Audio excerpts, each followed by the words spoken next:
Üniversitesi'nin YouTube kanalından bundan sonra Kavramların Mevzisi isimli bir programı sizlere aktaracağız sevgili izleyiciler. Bu programı Süleyman Demir hocamız idare edecek. Ben sunuculuğunu yapacağım. Kendisine sorularımı yönelteceğim. Bu giriş programı olacak. Kendisini tanıyacağız. Yaptığı işi anlamaya çalışacağız. Sorularımızı yönelteceğiz. Sonrasında Süleyman Bey ilerleyen zamanlarda devam edecek. Öncelikle şunu söylemek istiyorum. Bu program Kur'an'ın kavramlarının kök anlamlarıyla ilgili olacak. Özellikle ilgililerin takip etmesini ben tavsiye ediyorum. En azından kanala abone olup bildirimleri açarsanız bu program yayınlandıkça 15 günde bir size de bildirim olarak gelebilir. Bu yönüyle de önemli diyelim. Evet, Süleyman Demir hocam ekranda görüyorsunuz. Öncelikle kendisini tanıyalım. Hocam hoş geldiniz ve kendinizi tanıtır mısınız? Selamlar. Bütün dinleyicilere ben de iyi akşamlar diliyorum. Böyle bir platforma davet ettiğiniz için de öncelikle teşekkür ediyorum. Biz teşekkür ederiz geldiğiniz için. Hayatıma değere vesile oluruz. Değerli bir yolculuğu beraber, bir çalıştayı beraber götürmeye çalışırız hep beraber. İsmim Süleyman Demir. Ankara'da bir cezaevinde çalışıyorum. Vaizlik yapıyorum orada. Manevi rehberlik yapıyorum. 27 yıldır bu meslekle uğraşıyorum. Esasında içindeyiz. Zaten içine doğduk. Yani ilahiyatçı olarak içine doğduk. Bu kadar. Evet. Şöyle, hocam anlaşıldığı gibi bir ilahiyatçı, aynı zamanda mesleğini icra eden bir ilahiyatçı ve bu kavramlarla ilgili çalışmaları var. Ben bu kavramlarla ilgili çalışmaların hangi sebepten başladığını, ne zaman başladığını öğrenebilir miyim? Esasında bundan bir 7-8 yıl önce elime bir kitap geçmesiyle başladı. Bu Cengiz Özakıncı'nın Dil ve Din kitabı diye bir kitap PDF'ini okumaya başladım. Şimşekler orada kafamda biraz çakmaya başladı. Yani ilk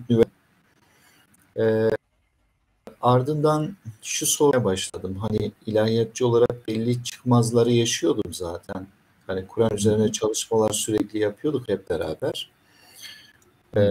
Bu çalışmalar aksaklıklar, bazı çelişkileri fark etmeye başladı.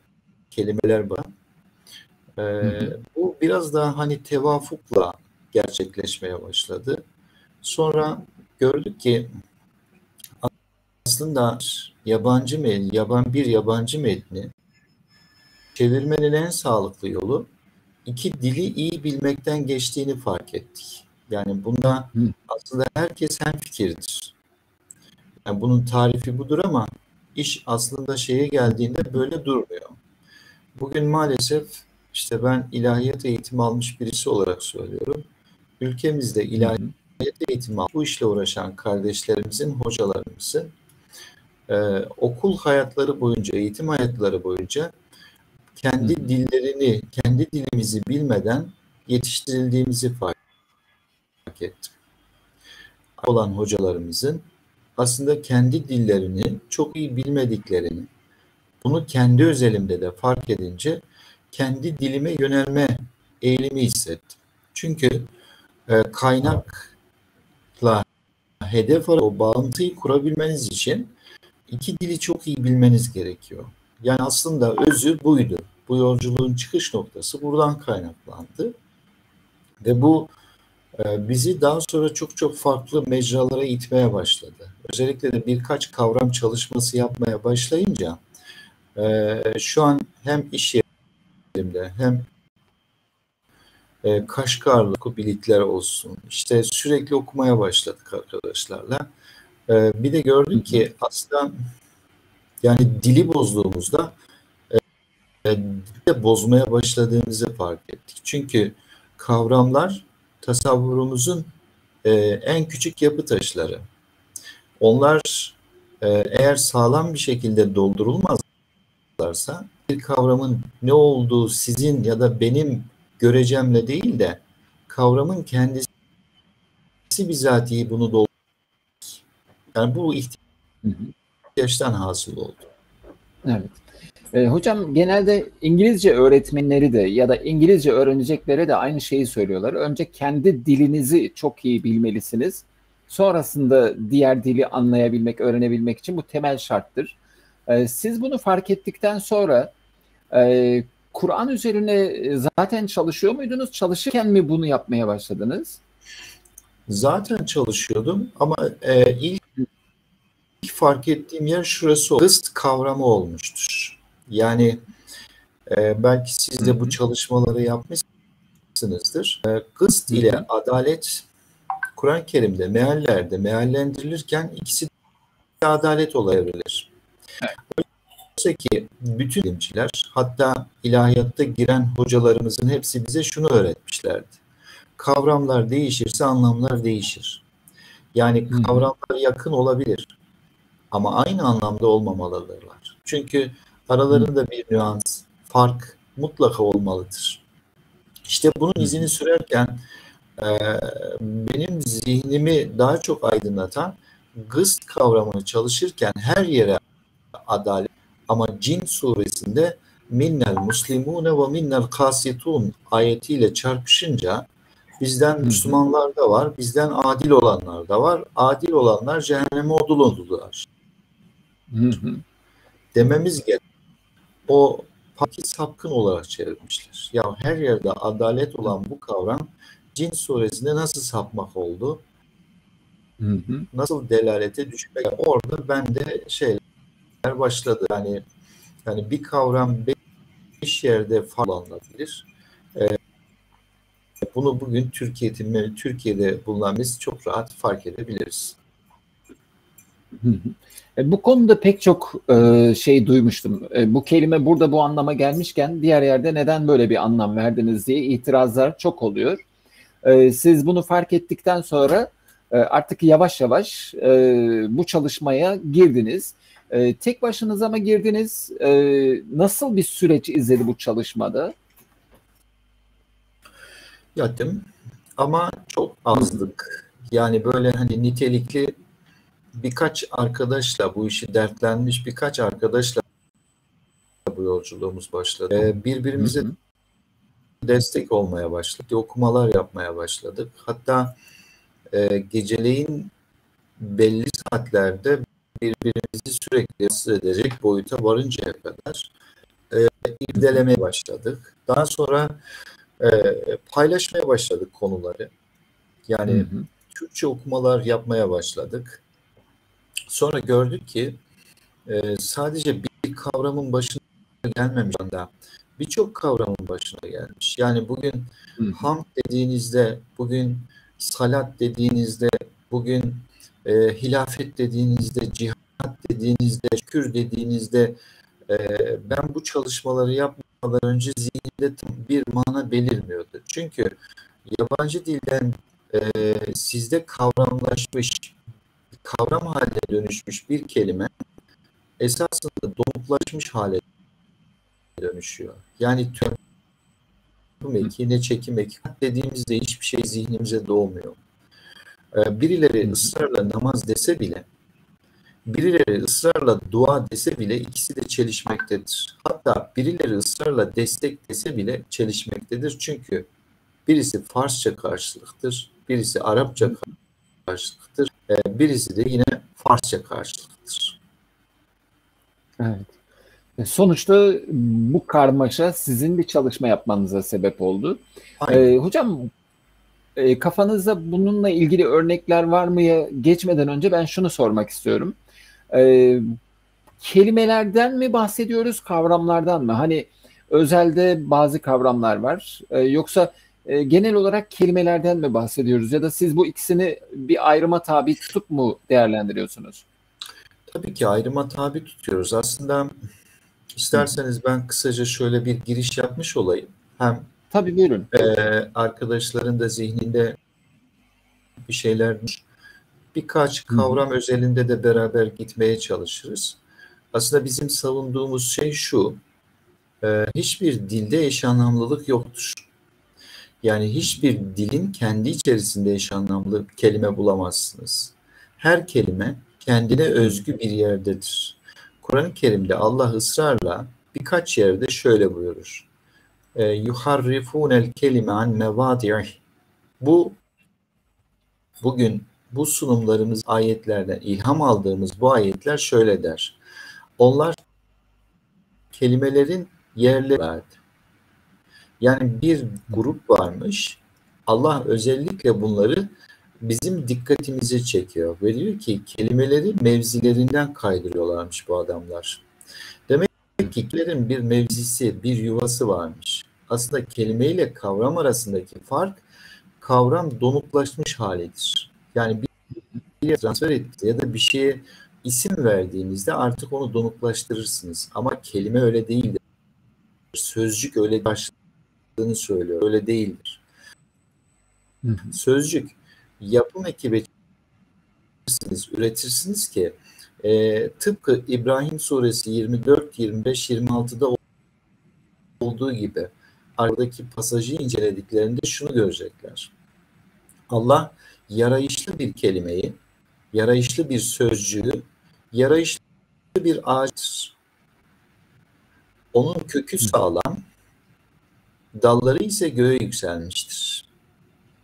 Yarayışsız, faydasız bir sözcüğü ise Allah köksüz bir ağaca benzetir Kur'an'da.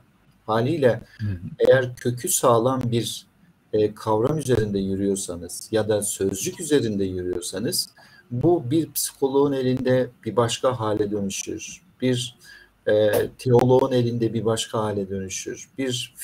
İşte bir filozofun zihninde elinde başka bir hale dönüşür. Bunu siz tüketemezsiniz. Allah ne? Denizler mürekkep olsa, ağaçlar kalem olsa diyor. Yine de onlar tükenirdi. Hatta 7 misli de onun gibi ona ekleseniz onlar tükenmezdi gibi bir ayet de okuyoruz. Esasında şunu hepimiz çok iyi biliyoruz. Bir metnin, bilgiler ortadadır hocam. Yapı taşları kökler ve propationlardır. Ekler ve köklerdir. Yani bugün ekleri ve kökleri dikkate almadan yapacağınız her çeviri aslında yaptığınız çeviriye dikkat etmiyorsanız bu ciddi bir ihanettir. Aynı zamanda hocam, onun belini kırmaktır. Yani örnek vereyim. Biz evet anlamlılık yok diyoruz ama kök anlam, tek kök anlam vardır ama çok kelime vardır doğrudan. Yani çok anlam olabilir ama tek kök vardır. Çok anlamdır, tek kök vardır. Lütfen burayı iyi anlatmış olayım. Aynı zamanda yaktır. Mesela Kur'an-ı Kerim'de mevt kavramıyla kıtal kavramı ve vefat kavramı üçü yan yana kullanılır. Ayetin içerisinde. Meal çeviren arkadaşlar ve tum ev kutiltum ayetini ölürseniz ve öldürürseniz diye. Yani bugün biz nikahla zevç arasını görmezsek eğer, gıst ile adalet arasını görmezsek, zekat ile tahir ve tayyip arasını görmezsek, dua ile salat o zaman biz bu kitabı çeviri yaparken özensiz çeviri ortaya koymuş oluruz. Bu özensiz çeviriden kaynaklı olarak da kıtal geçen yere ölüm koyarsanız vefat geçen yere ne koyacaksınız sorusunu. Bu bağlamda Kur'an kelimeleri ilginç bir şekilde örüntüyle dizilmiş önümüzde duruyor. Yani hangi ayet inşallah bir sonraki sunumda ya da birkaç sonraki sunumda Kur'an'da yakın anlamlı sözcükleri işlediğimizde şunu fark edeceksiniz. Ya bu muhteşem kitabın içerisinde aynı cümlenin içerisine yan yana dizilmiş bir şekilde duruyor. Sanki Allah bize şunu söylüyor, bu kitabın yazarı. Bak bu kelimeyle bu kelimeyi birbirine karıştırma. Her ne kadar yakınsa bile bunların arasındaki o nüansı fark et diyor bize. Bunu fark ettiğimizde belki bu kitabı daha iyi anlamış olur. Ya da eleştireceksek bile hani özenli bir çeviriden sonra eleştirmek daha ahlaklı diyebilirim. Hocam konuşmamızın bir öncekine dönerek ben hemen bir 3 dakika öncesine dönerek bir şey sormak istiyorum. Kelime ve kavram üzerinden. Vahiy inerken bunlar kavram olarak indi. O yüzden biz kelimelermiş gibi farklı anlamlar yüklememeliyiz. Yerlerinden kaydırma bu mudur? Ben mi yanlış anladım? Çünkü bunu anlarsam daha iyi gidecek gibi geliyor bana. Hayır, aslında öyle değil. Yani bir Hı hı. kelimeyi tanımanın en doğru fiillerdir, sıfat Hı hı. formlarıdır. Bir kelimeyi tanımak istiyorsanız isim, kavram mısınız? Yani Hı hı. salatı salat olarak tanısınız. Hı Salatı hı. fiilleri geçtiği yerde tanıyabilirsiniz. Hı hı. Zekatı fiil formu geçen sıfat formunda tanıyabilirsiniz. Çünkü fiiller kavramları, sözcükleri niteleyen ya da durumlarını ifade eden hallerdir. Hı hı. Örnek ve kavramını sıfat olarak İsrailoğullarının kestiği sığırı nitelerken kullanır. Hı hı. La musellemetun la şiyete fiha der mesela. O öyle bir Hı sığır hı. olacak ki musellesiz, şiyesiz bir musellim olacak. Müslüman olacakmış yani.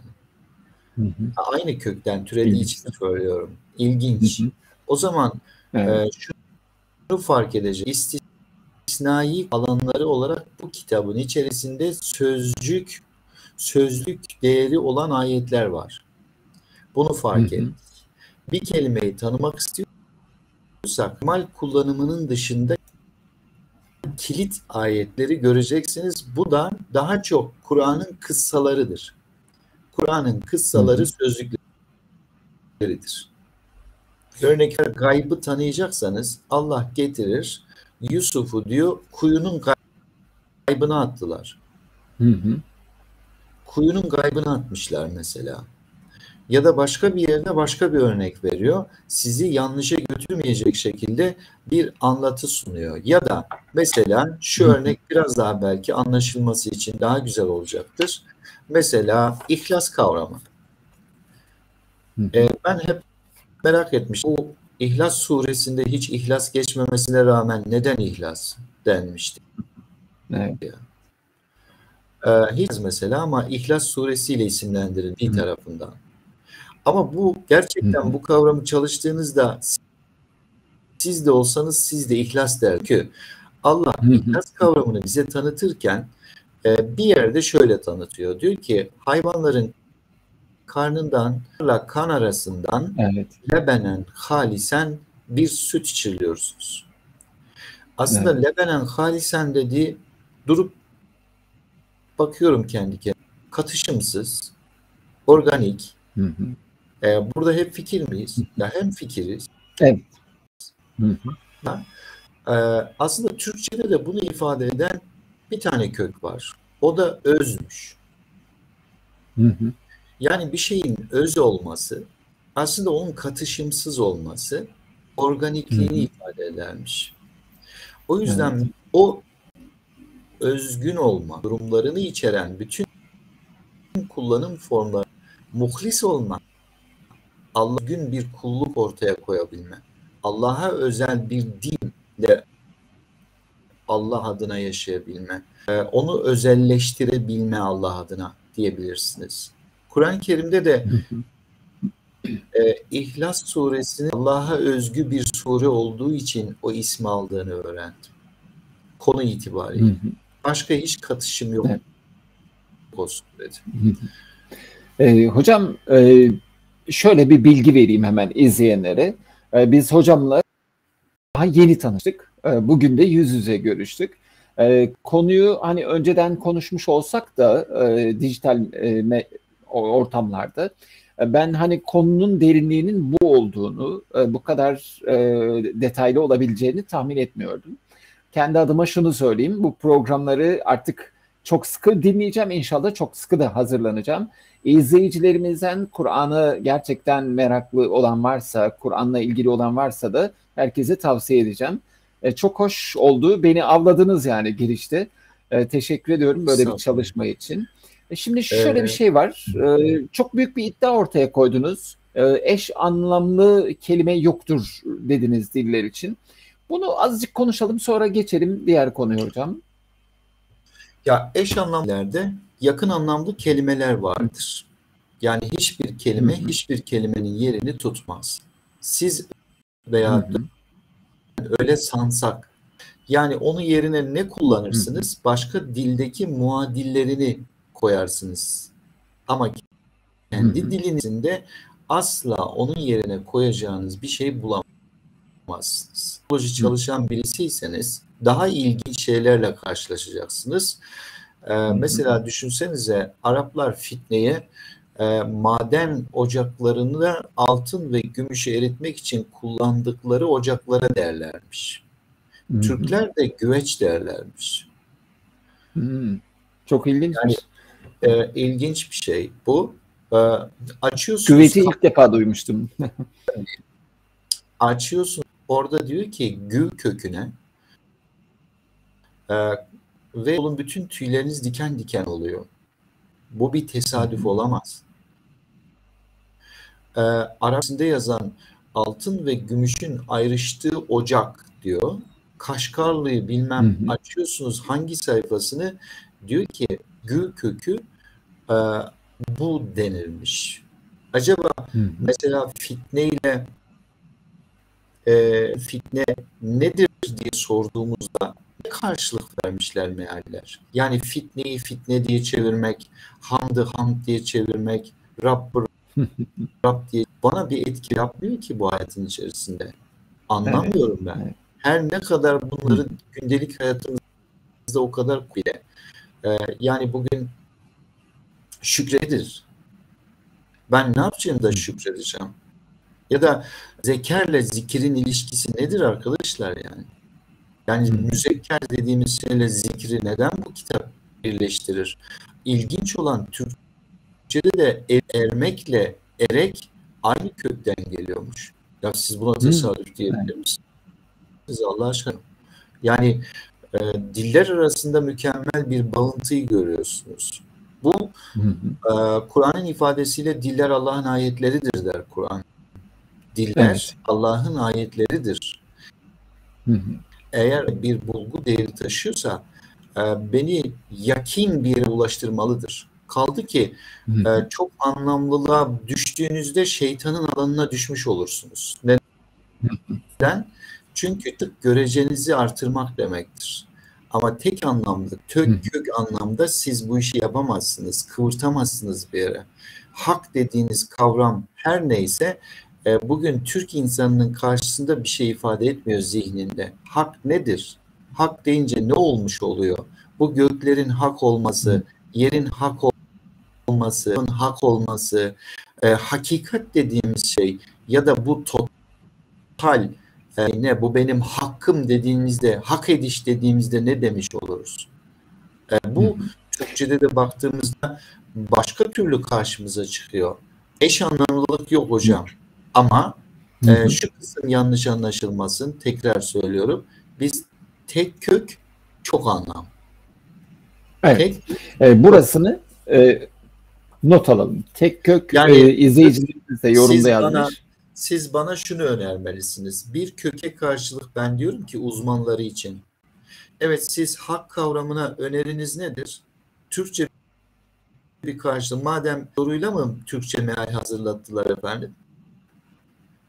Madem böyle bir iddiayla ortaya çıktıysanız diyorum, Arapçayı Arapça tercüme etmekle, Arapçayı Farsça tercüme etmekle siz Türkçe meal hazırladığınızı mı düşünüyorsunuz?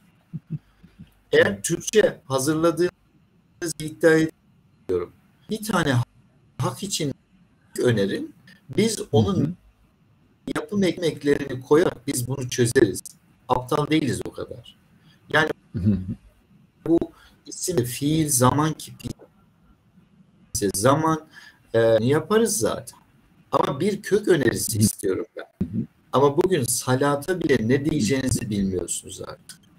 Yani salatın karşılığı yok bu toplumda. O yüzden salatın suyu sıkılmış. Salat bütün kuşatan o eylem sadece namaz diyerek ona indirgenmiş. Birileri destek diyerek oradan çıkarmış. Ama ne hikmetse ilginçtir. Salat şu uyluk kemiğine denirmiş. Türklerde de yanmış bu. Yandaşlıkmış mesela. Yandaşlık, evet.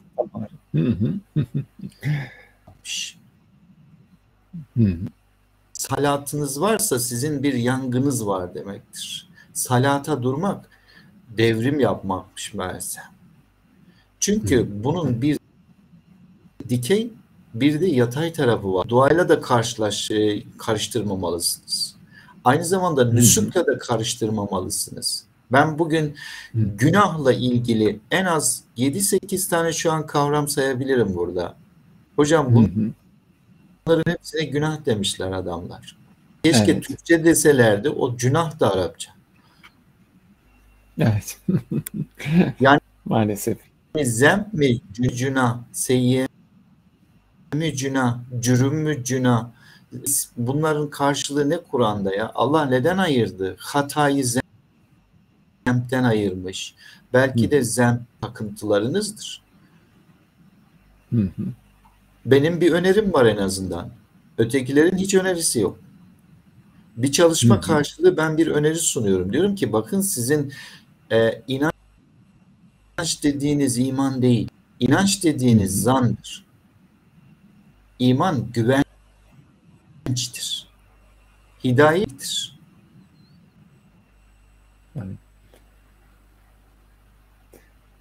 Hocam bir meal çalışmanız olacak mı bütün bunların ardında? Belki uzun bir süreç ama. Ya bu çok iddialı bir şey çünkü. Yani ben özellikle de bu işe girdikten sonra bunun altında eziliyorum.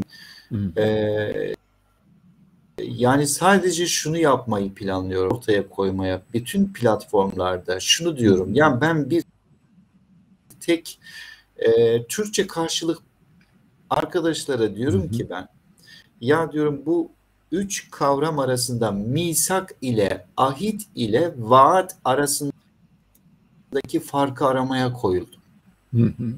Yani bu ne demek şimdi yani? Allah misak aldı, Allah ahit aldı, Allah aşkına bunu bir tane ilahiyatçı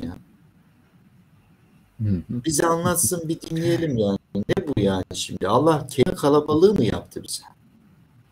Ya da Felak suresini çalıştığında aman Allah'ım bir baktım ki içimize çekmemiz sureyi dışımıza Çok oysa ilginç, evet. tasarlamanın yamanlığından kim? Ben onunla korunuyorum, tasarlamanın yanından. Ben o kaplayan soğukluğun yamanlığından, o neyse soğukluk onun yamanlığından onunla korunuyorum ben. Ben ilişkili kirliliklerin yamanlığından onunla korunuyorum.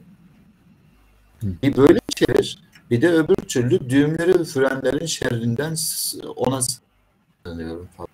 Ya sen kendi şerrinden bir koru.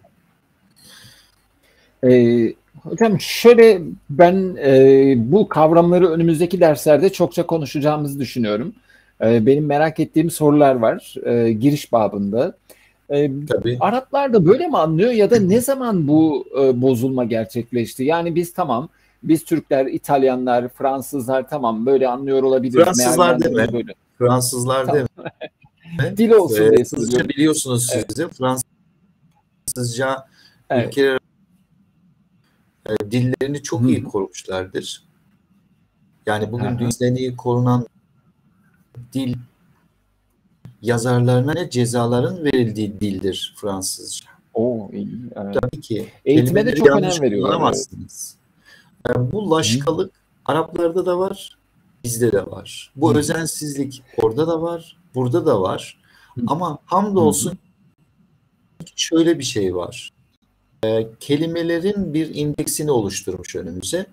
Önemli, hani ateşten kurtarılmış olması gereken bir derece, üçüncü derece kelimeleri tasniflediğinizde bugün tesbih dediğimiz kavramı bile ben anlayamıyorum.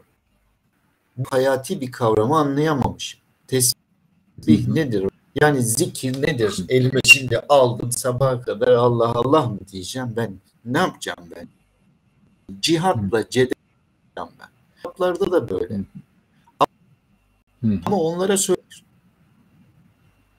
Ya aramızdaki fark bu. Hocam bu ilk dönem mi başladı bu kelimelerden kopma, yerlerini kaydırma, yoksa son dönemlerin mi eseri? Ya bu Kur'an'ın gündeminde varsa eğer muhtemelen ta o dönemlerin sorunsal. Yani ısrarla Kur'an bunun altını çiziyor ve kelimeye çok değer veriyor. Allah'tan bir kelime olmasaydı diyor. Allah'ın kelimeleri diyor ve kelime örneklendirmeleri, misalleri anlatırken ve o kelimelerin mevzisinden bahseden Rabbimiz ve Allah'ın kelimelerinde bir değişiklik olmadığından bahseden bir sahibimiz var. Hamdolsun. Kıvanç ona olsun. Haliyle bu böyleyse o zaman bizim dikkatimiz parçaları olmalı artık. Çünkü bizim parça oturmadan bir cümleyi oturtamazsınız. Yani önce o parçalar oturmalı. Parçaları şimdi oturtmadan ben burada çalıştığım için bazen böyle radikal tipler de geliyor. İşte hilafet, halife kavramı falan filan adam böyle doldurmuş içine. Herkes bildiği gibi dolduruyor. Canı istediği gibi dolduruyor. Ben bu çalışmadan önce vaaz vermiyor muyum? Ya, veriyordum ya. Ben de vaaz veriyordum. Ama ne yapıyordum ben? Ahmet ne demiş, Mehmet ne demiş? Bir güzellemede kendimden katıyordum.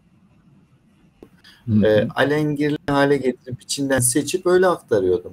Ya bu dinin bir görecesi, eğer bu görece varsa diyorum, kimin görecesi? Kimin görecesi? Hocam bu görecelilik şeyden sonra mı oluştu acaba? Mezhepler, görüşler, siyasi ayrılıklar sonrası mı oluştu daha çok, yoksa yani kendiliğinden olan bir şey mi? Ya tabii ki bunun çok etkisi var söylediğiniz şeylerde ama daha çok mesela önce yani bu siyasi rantlar daha çok gündemdeydi. Evet. Özellikle de işte peygamberden hemen sonra başlayan o iktidar kavgaları, işte o saltanata geçme durumları, işte ondan sonraki o gelişen haliniz İslam tarihi boyunca.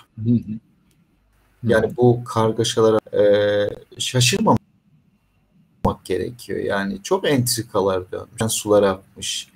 Ama bunu yineleyebileceğimiz önümüzde şu var. Ya sen Türkçe karşılığını bulamasan bile bir kelimeyi bir üzere çalışsın arkadaşlar. Şunu çok iyi fark edecekler. Biz öyle olduk. Kavramı çalışıyoruz, kelimeyi çalışıyoruz, arkasının yüzüne bakıyoruz. Diyorum ki onlara, siz bunu anladınız. Anladık diyorlar. Ama adını koyamıyoruz. Aslında anlıyorsun. Ne olduğunu anlıyorsun ama adını koyamıyorsun çünkü dilde yetersizliğim var benim.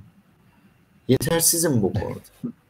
Hani yetersizlik kaynaklı olduğu için eğer ben kendi dilimi bilen birisi olsaydım, buna değer veren birisi olsaydım, bugün Türkçe'de 1750 küsür tane kökü çok iyi tanıyor olsaydım, emin olun Kur'an'la karşılığını çok güzel oturtabilirdim.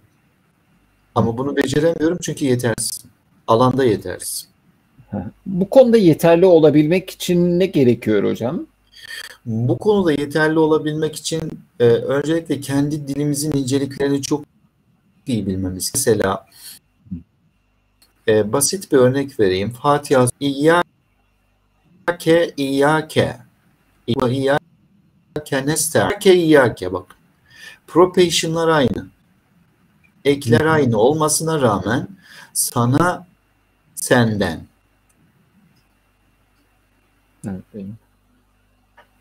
Yani sana olmaz. Madem İyyâke. Senden nerede orada? Ayrılma olan ismin hallerini, meal yazarı olarak ismin hallerini bilmeyen birisiysek, davranıyorsak, Allah'tan korkun mu? Yoksa Allah'a takva mı? Ya da Allah'a takvalattırın mı? Evet. Ettirgenle edilgen arasındaki fark, yani Allah aşkına yemek aslında çok ciddi bir uçurum olduğunu, yani Evet, kesinlikle. nekaha ile enkaha farkı görmeyen ne diyeceksiniz aşkına? Hatta onu bırakın, bir kelimenin isim halinde kullanılmasına isimdir Arapçada. Zani mesela. Bakıyorsunuz ki Kur'an'da öyle bir dilin incelikleri var ki o fiili sürekli planlı eşlere verilmiş o fiil. İsim fiil. Böyle olursa o zaman diyorum, yönelme olan bir yere siz ayrılma nasıl? Buna yetkiniz var mı? O zaman bak, O zaman kendi dilimizle başlayacağız. Allah'a korkun olur mu? Var. Çok sırıtıyor. Olmaz hocam. Evet. Evet. Demek ki korkma değilmiş. Gibi. Mesela mevt hocam, kurmak olabilir. Kıtal kıyım olabilir. Vefat bitmek olabilir.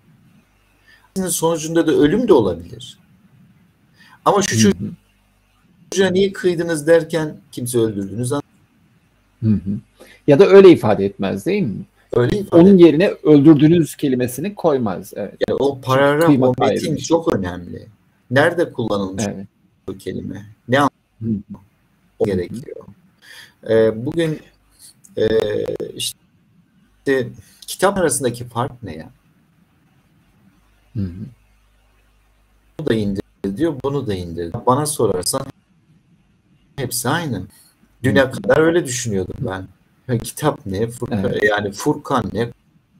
Kur'an ne? Yani bugün basar, ra'a aynı ayetin içerisinde kullanarak size bu kitap ders veriyor. Ders. Haddinizi bildiriyor. Bak, gördün mü diyor. Ra'a görmekse basar da görmek. Öyle mi? Nazar da görmek. Üçünü yan yana kullandı şimdi. Aynı kısacık cümle içerisinde. Hadi bakalım diyor, şimdi ne diyeceksin? Görmek, görmek, görmek. Böyle saçma bir. Hocam, metodunuz nedir tam olarak? Yani nasıl bir çalışma usulü kullanıyorsunuz? Kaynaklarınız nedir? Birlikte yaptığınız iş bölümü nedir? İş bölümümüz şu. Çalışırken mutlaka tek çalışma yapıyoruz. Bunu şunun için önemsiyorum.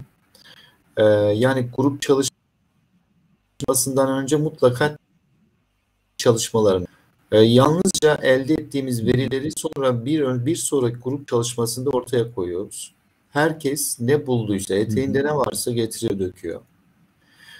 Bir grup arkadaşlarımız Türkçe kaynaklar taraması yapıyor. Mesela ben hangi kavramı çalışırsam çalışayım mutlaka Kaşgarlı'daki kökleri tarayarak, yani öncelikle onların listesini yapıyorum. Mesela 10 tane mi buna karşılık gelebilecek yakın karşılık kök, onların etimolojisini de başlıyorum araştırmaya.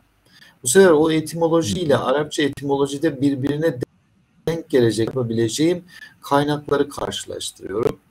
Ardından da Kur'an'da bulduğumuz kökün her yere uyması gerektiğini düşünüyoruz. Yani bir hocam ayet mi gidiyorsunuz? Yoksa kelime mi seçiyorsunuz Kur'an'da? Ayet şöyle, yok. Kelime olarak. Kelime, kavram, sözcük olarak çalışıyoruz. Mesela bir Kur'an haritası.com'dan ya da köklerle çok hazırlanmış birçok site var artık. Bu kolay önümüze geliyor. O kökü seçtiğinizde ilgili ayet sıralanacaktır önünüze. Sonra o ayetlerden bir kuş bakışı gittiğinizde siz kavramın ne olup olmadığını anlıyorsunuz zaten. Sizin zihninize bir şablon, artık ona bir isim, bir karşılık bulma yoluna girişiyorsunuz bu sefer. Sonra okurken bunun eş anlamlısı değil de yakın anlamlı kullanılan ayetler hangisi, onu irdeliyor. Bağlantınız zayıf zannederim hocam. Şu an bir bağlantı sorunu yaşıyoruz.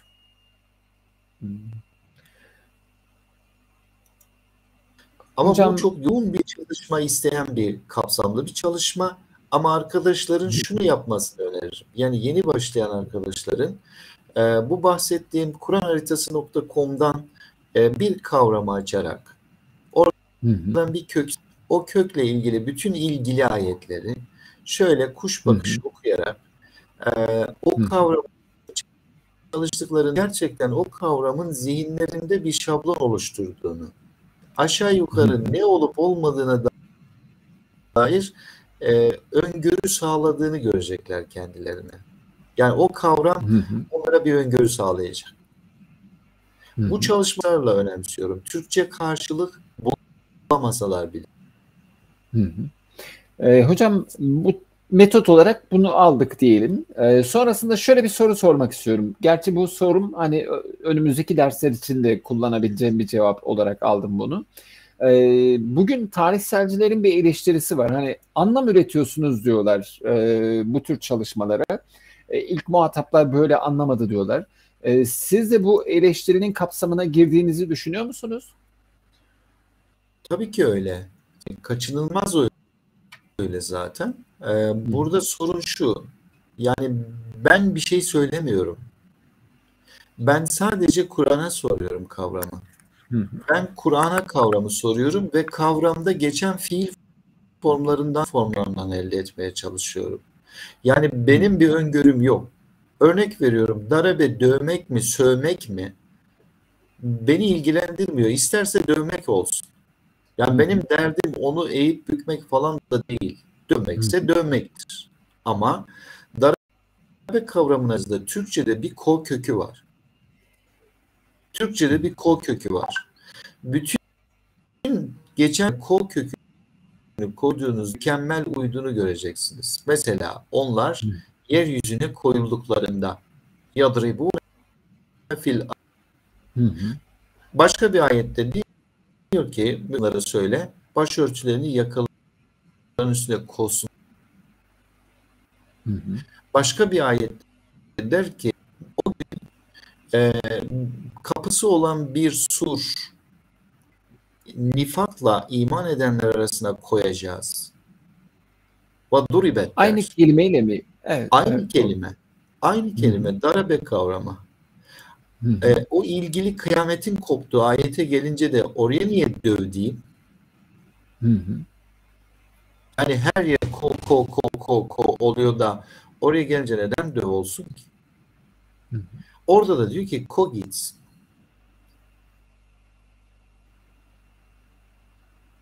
Bu seni dermişler. Şimdi bu bağlamda baktığınızda diyorum ki burada Süleyman'ın bir yorumu mu var? Ben bir sağlama koyuyorum önünüze. Diyorum ki benim dediğim bir şey yok. Sizin dediğiniz de benim umurumda değil şu an. Hiç ilgilenmiyorum. Kimin ne dediği benim hiç şu an ilgimi çekmiyor. Çünkü bu metot tehlikeli metot. Niye çok tehlikeli bir metot? Bütün bu konuda yazılmış çizimlerin hepsini ortadan lağv ediyor. Çok tehlikeli.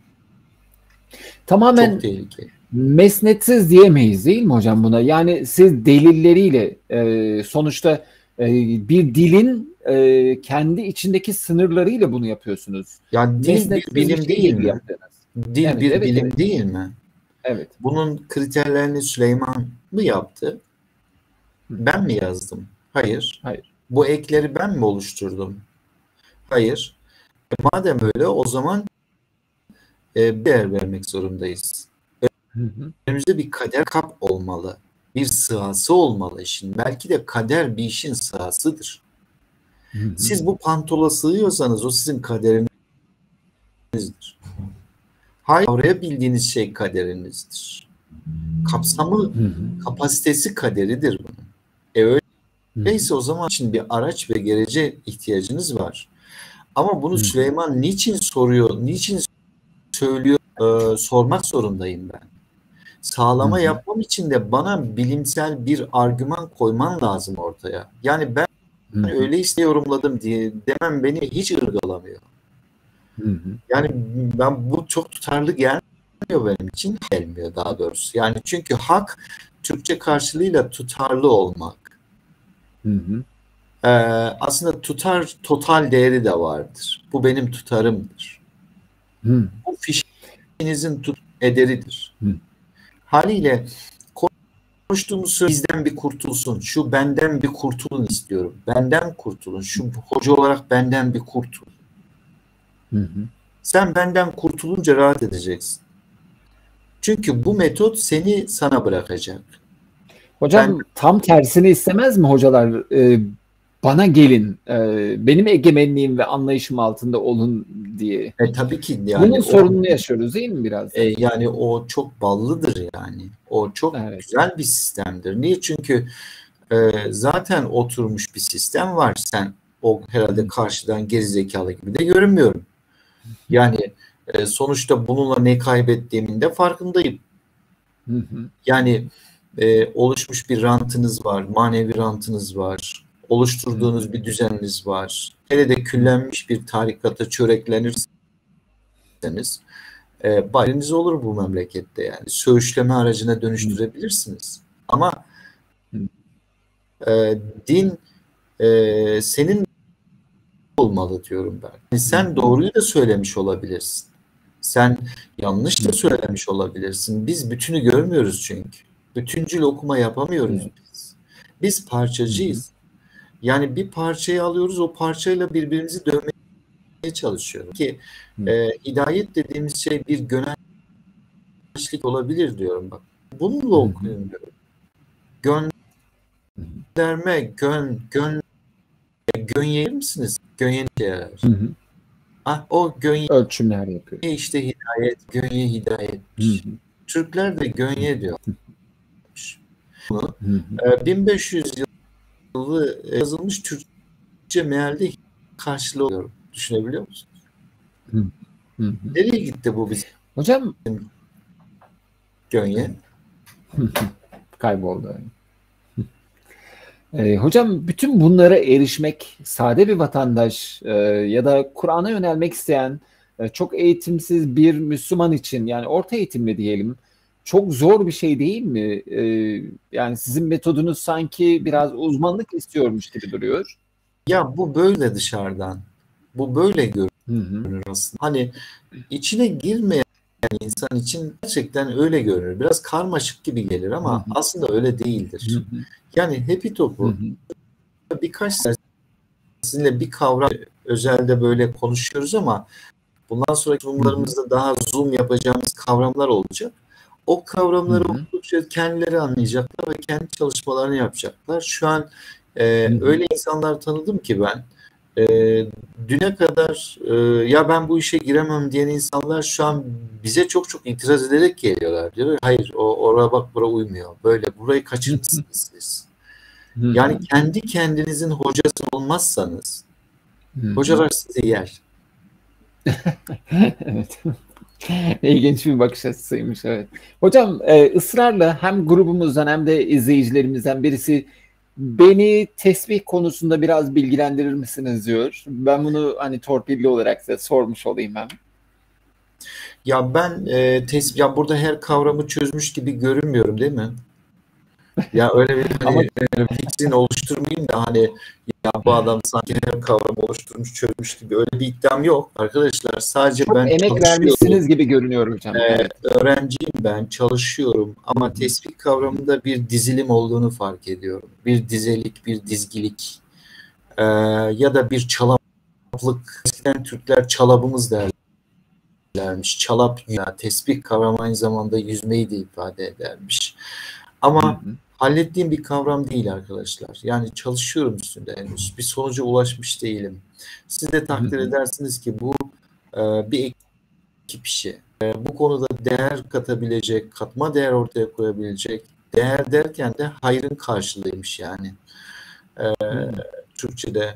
Değerli demek hayırlı demekmiş. Hı. Daha değerli olana ulaşabilmek için hep beraber taşın altına elimizi koymamız gerekiyor. Akıl Hı. akıldan üstün, size verilen bazı meziyetler, sizin bazı gördüğünüz pencereleri biz göremeyebiliyoruz. Bugün Hı.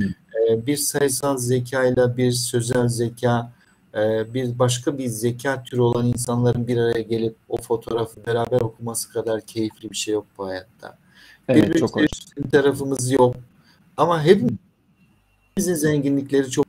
Ama ben Hı dinden hı. para kazanıyorum. Haberiniz olsun. Söğüşlerimiz.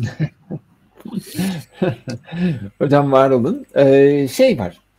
Burada Kur'an'ı anlama çabamızın etkileyen şeyler var. Çabamızı etkileyen şeyler var. Bir tanesi geçmiş birikim. Bir tanesi çıkarlarımız, toplumsal çıkarlarımız ya da kendi bireysel çıkarlarımız. Bütün bu birikimlerle yani ana paradigmalar var. Mesela biz ehli sünnet ana paradigmasıyla anlamaya çalışıyoruz. Şia öyle, tasavvuf öyle kendi paradigmaları var. Siz sözcükleri öneriyorsunuz, kavramları öneriyorsunuz. Kavram çalışırken de bu paradigmalar sizi etkiledi mi?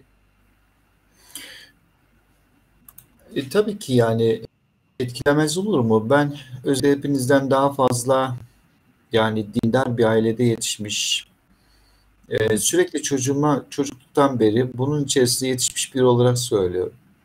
Hı hı. Bunlardan kopabilmek, bunlardan sıyrılıp çıkabilmek ya da şöyle kendi kendinizi öz eleştiriye tabi tutabilmek. Bunlar dünyadaki en zor eylemlerden, salatların başında geliyor. Hı hı. Bu salatı ortaya koyabildiğinizde aslında siz zekata varabiliyorsunuz. Zekata varamıyorsanız bir problem var demektir. Çünkü Hı hı. sadakanın yerine zekatı koymuşlar. Evet, çok ilgimi çekmişti benim de. Çok tuhaf yani. Hani Hı ribayla faizi birbirine karıştırdıkları gibi. hı. Hı. Maalesef. Yani hangi birisine dokunsanız ah çekiyoruz. Oysa ki bütün bunları görünce Hı hı. ya Allah'ın size gösterdiği o mükemmel belgeleri, bulguları üstünü örtüp yozlaşacaksınız onlara. Hı hı. Kafirlik yapıp yozluk yapacaksınız. Kafirle inkar da aynı değilmiş. Evet. İlginç. Ama hepsini aynı çeviriyorlar bizim ustalar. Hı hı. Ona da kafir, öbürüne de kafir. Hı Mesela en çok şaşırtıcı olanlardan birisi ifk ile iftira arasındaki farktı. hı.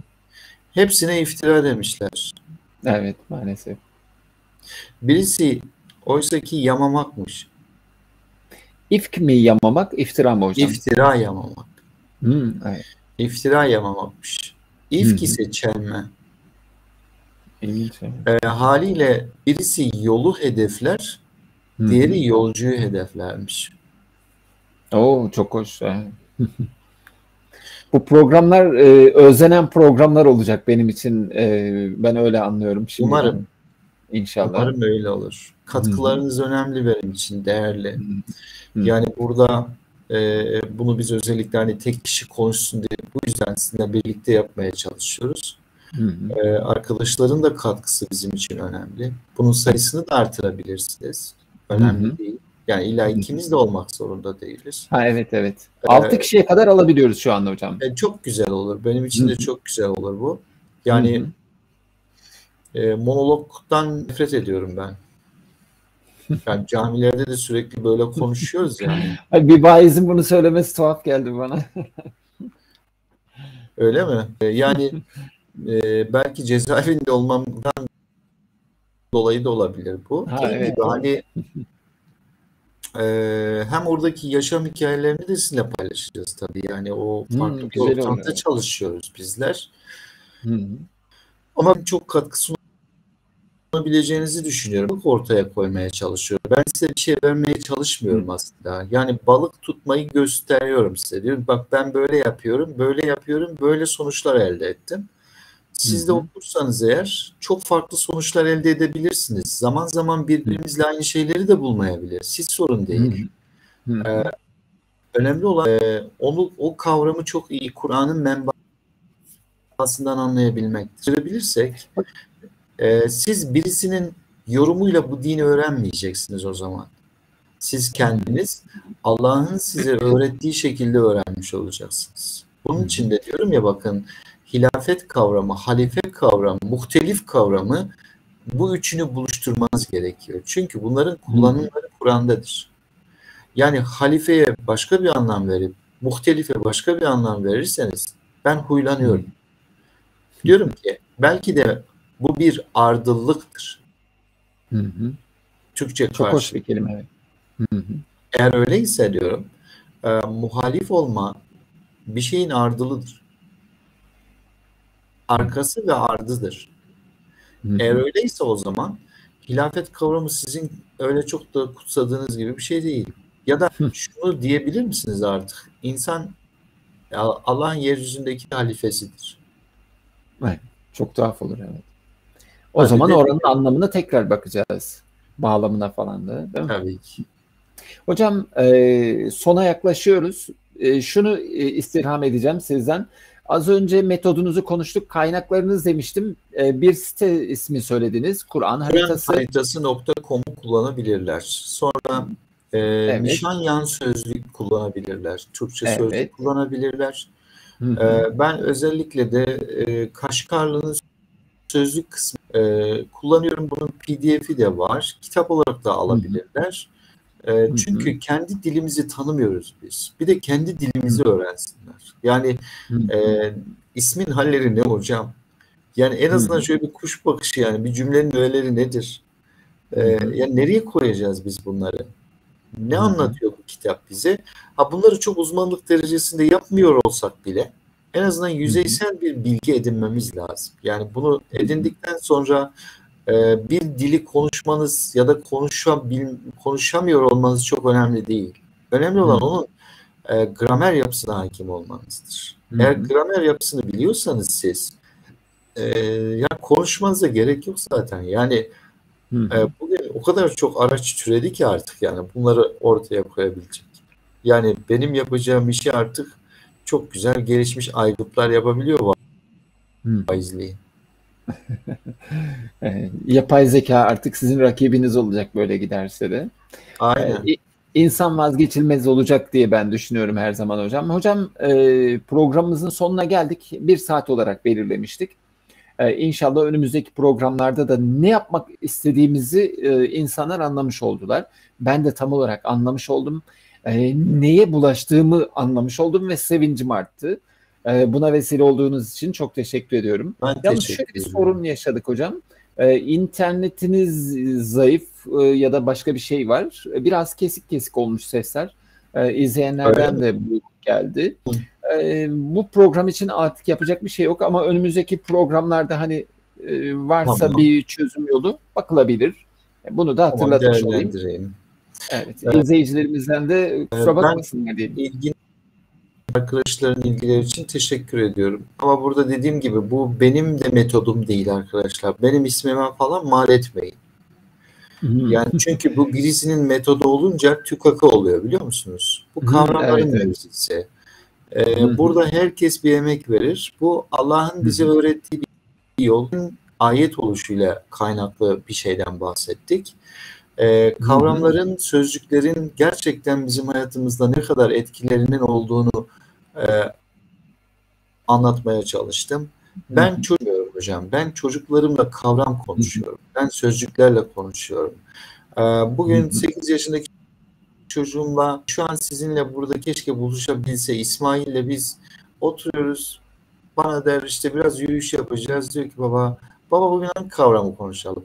Diyorum ki ya bugün seninle diyorum şeyi konuşalım. Köprüyü konuşalım. Bugün dengeyi konuşalım diyorum. Çocuk bir konuşuyor. Nereden öğrenmiş ya bunu? Nereden öğrendiler bunlar? Yani ne ısrarla din anlatıyorsunuz insanlara? Kavram anlatın. Sizinle kavram konuşalım. Bir gün bağdaş olmayı konuşalım. Daha özgür yetişiyorlar değil mi öyle olunca? Yani o kadar güzel şeyler, şaşırtıcı şeyler çıkıyor ki ağızlarından. Bu bilgelik de ne diyorsun ya? Bu kodlanmışlık da ne böyle? Nereden öğrendi bu çocuklar bunları? Bu hazine nerede yatıyor böyle? Yani kavramları konuşunca da din konuşmuş oluyorsunuz. İlginç olan da o. Hı hı. Yani dengeyi konuşup da din nasıl konuşmamış olacaksınız? Bağdaşmayı konuşup da nasıl konuşmamış olacaksınız? Hı hı. Yani ilgiyi konuşup da nasıl konuşmamış olacaksınız? Hı Ya hı. da duvarı konuşup da nasıl konuşmamış olacaksınız? Hı hı. Bütün bunları konuştuğunuzda aslında münafık ya da infak tüketinmiş, tüketin. Hı hı. Kendini tüketen adama da münafık deniyormuş. Tamam, ilginç. Evet. Öyle bir bağ var zaten değil mi aralarında? Aynen. Ben Hocam dinlediğiniz için teşekkür ediyorum. biz çok teşekkür ederiz hocam. Hem tanıştığımıza çok memnun oldum Ben de sahiden. memnun oldum. Sonraki program nasıl olacak? Hangi kavram üzerinde duracağız? Belli bir şeyi şu an belirleyebilir miyiz? Yoksa sonra mı ilan edelim izleyicilerimiz için? Yani öncelikle şunu söyleyelim. İstediğim kavramlardan birisi olan zan kavramını işlemek isterim öncelikle. Ha. Zan kavramı tek bir kavram üzerinde mi duracağız programda, yoksa birkaç tane mi olacak? Soru alacak mıyız? Tabii ki alacağız. Yani tamam. Yani bir şey söyleyip meydan konuşması yapıyorsan meydan da yemeye hazır olacak. Evet. Hocam. O zaman şöyle diyelim. Z harfi Arapçadaki birinci harfi Z, ikinci harfi N, üçüncü harfi de N. Zan dediğimiz kavram. Türkçe'de çok yoğun kullanıyoruz ama ne kadar bilinçli kullanıyoruz onu bilmiyorum. Zan kavramını birlikte ele alalım. Ama zan kavramı özelinde olacak hepsi. Yine metotla ilgili sorular olursa değiniriz. Ama ne olup olmadığı zaten her kavramda aşağı yukarı nasıl bir şey uyguladığımızı görecekler arkadaşlar. Evet. Ben dokümanla geleceğim zaten. O dokümanla birlikte hareket edeceğiz. Görselimiz olacak. Oradan takip etmeleri daha kolay olacak arkadaşların. Dediğimiz o karşılıkları beraber değerlendireceğiz. Biz işlediğimiz çalıştaylarımızda genelde 3-5 kökle birlikte gidiyoruz mesela. Yani cümlem şu olsun. Bizim bu yaptığımız çalıştayla tanımlama gibi bir derdimiz yok kavramı. Tanıma gibi bir derdimiz var. Çok hoş. Hedef. Kavram budur diye bir iddiam yok. Ama ben bu kadarını bulabildim Türkçe karşılık. Bana kızmayın, hiç Türkçe karşılık veren yok çünkü. Evet. Evet. Hocam inşallah önümüzdeki program zan kavramını inceleyeceğiz. Ben zaman zaman metoda dair de gördükçe size söylerim. Tabii. İzleyicilerimiz de yorumlarıyla katılabilirler, sorularıyla katılabilirler. Konu bu olmak kaydıyla metoda dair de soruları iletebilirler diye de hatırlatmış olalım. İnşallah 15 gün sonra yine Kalk ve Uyar Hareketi'nde YouTube kanalında olacağız. Lütfen izleyicilerimiz hem abone olsunlar hem de zile aktif hale getirsinler ki haberleri hemen olsun. Süleyman Demir hocamla birlikteydik. Hocam vaktinizi ayırdınız. Çok teşekkür ederim. İnşallah önümüzdeki programda görüşmek üzere diyelim. Herkese hayırlı akşamlar.